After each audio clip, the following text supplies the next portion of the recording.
So if you or a loved one have ever been in need of urgent medical care, you know how frightening a trip to the emergency room can be. Yeah, if you live in New York City, a visit to the ER can also be incredibly frustrating. You may wait for hours, even when your condition is life-threatening.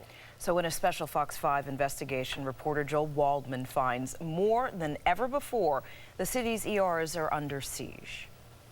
One person said they got here last night. Someone in there told me they've been waiting 7.5 hours. 11 hours? Almost 20 hours.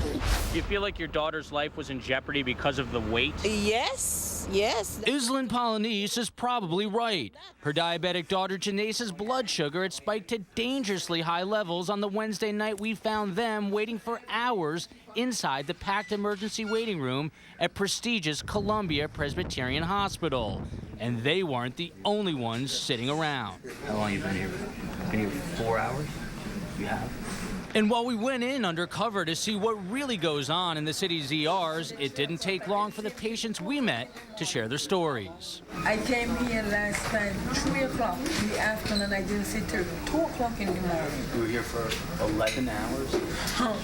It was an alarming pattern we found in 17 hospital emergency waiting rooms we visited in all 5 of New York City's boroughs, from Staten Island University Hospital to Queens Elmhurst Hospital. You've been here for 8 hours, right? Patients who told us they were in need of immediate care. This man wandering the waiting room in his hospital gown looking for help.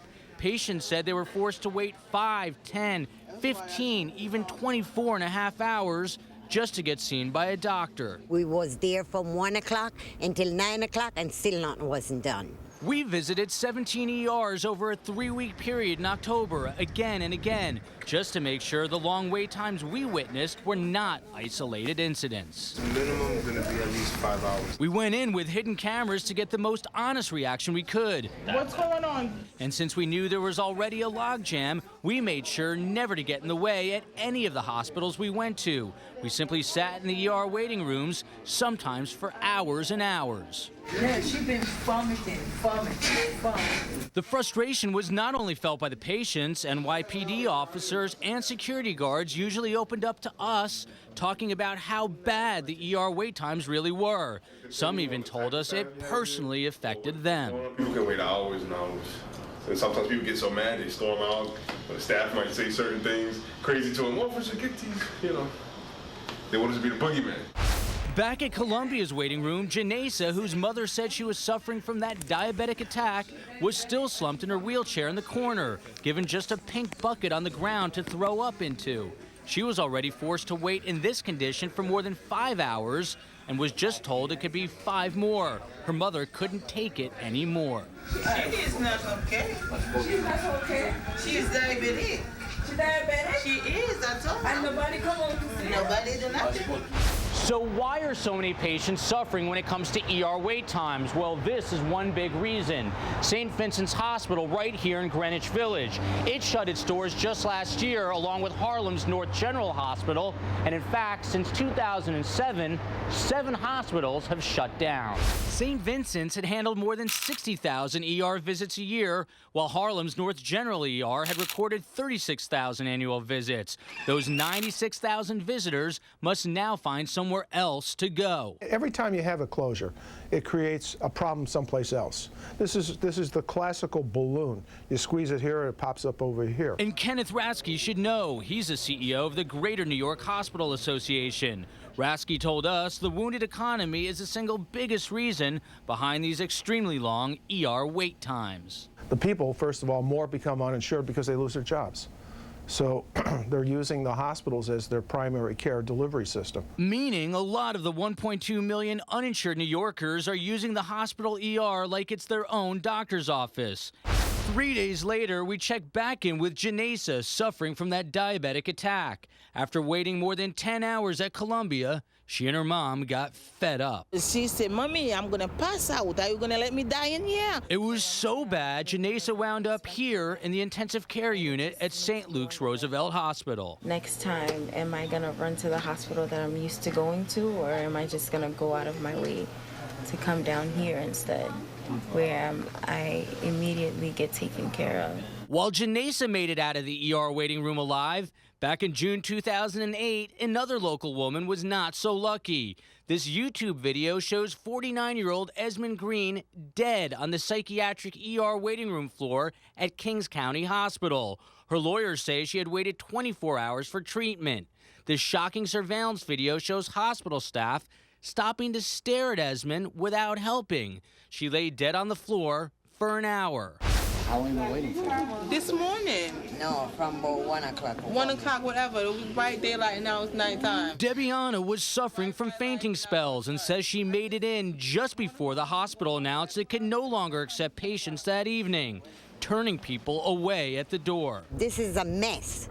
This is a mess. Something needs to be done. It needs to be changed. The very first woman we met at Kings County told us her sister had checked herself into the ER the day before. So she's been here almost 20 hours. Most of the patients we met said that they wanted to talk to Fox 5 about an ER system that they say is in need of urgent care. A recent study ranked New York City as the worst in the nation when it comes to emergency room wait times, with an average of 5 hours. That's 1 hour longer than both Connecticut and New Jersey. But the patients we talked to waited hours longer. Staten Island University's ER was so jammed up, doctors were examining patients in the hallway. We're told that's a cardiologist checking someone's heart. Standard operating procedure on busy nights, according to this hospital staffer. It's pretty standard.